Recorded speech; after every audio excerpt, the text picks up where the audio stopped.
Hi, and welcome to Out and About with Marisol Hess.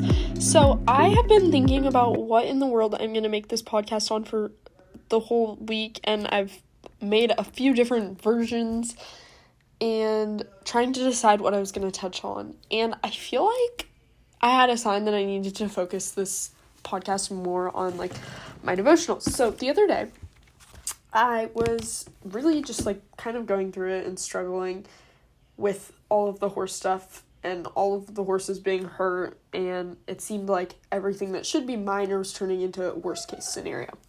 So I was kind of like, why does it always seem to turn into the worst case scenario? Why hasn't this been going well for me? And then I thought about it some more, and I was like, okay, this is really stupid thought to be having, because I have my health.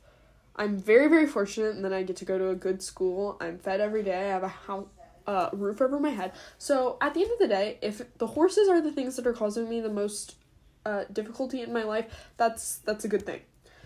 Nonetheless, I was still just a little bit struggling with my relationship with God, not necessarily over the horse stuff. I just felt more distance than normal. So I said a prayer to him, and I said, Lord, I just need a sign that you're here for me always and that you're listening. So today, I was talking to a vet. We got some really bad news on the new horse, Mojito. And I went for a run to clear my mind, and I was running, and I was listening to my country playlist. And it's like a 2-hour-long playlist, and I'd been listening to it all day, so it came to the end. And then it starts suggesting, random songs. So it started playing Reckless Love, which is my favorite worship song, and it's one that really reminds me of camp as a little kid when I would go to a sleepaway Christian summer camp, and it's one of my best memories.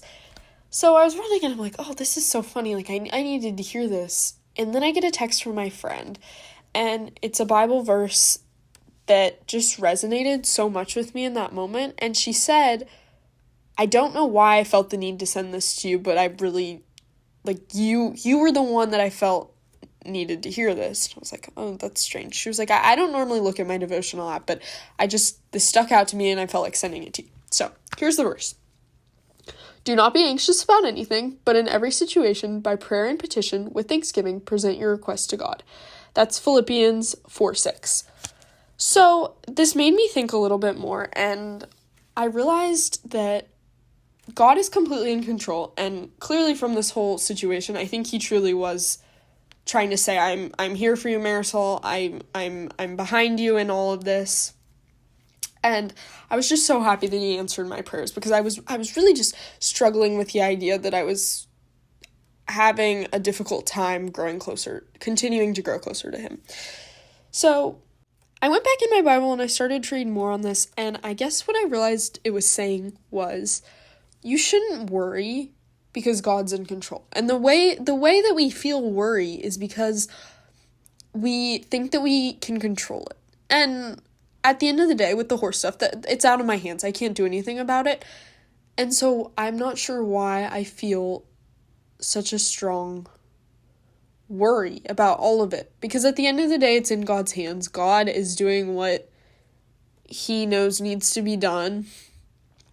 And I don't know what the meaning is behind it. It's so difficult to watch.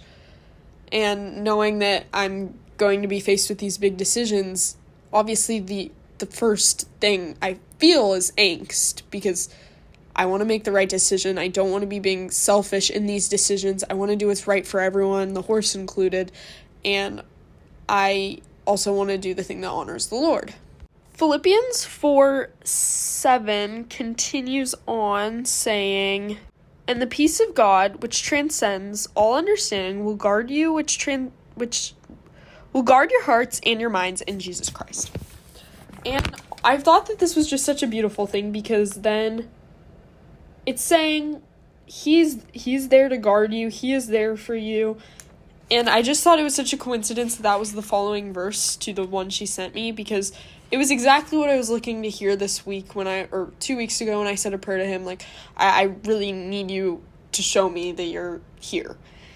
So, anyways, that was my 2 cents on the whole situation, and I think I'm gonna turn this into more of like a devotional type podcast. So, I have started studying Proverbs, which Proverbs 1 has a lot about angst and everything too, but next week I think I'm going to talk about like friendships and relationships and what the Bible says about that, because I had a very interesting Bible study on that where we talked about what God has in store for friendships, and again, it was just something I really needed to hear in the moment and I think that can always be valid for high school and throughout the rest of your life. So I pulled a few verses and I'm going to talk about those next week, so make sure to tune back in. I'm Marisol Hess and you're here with Roundtable Radio.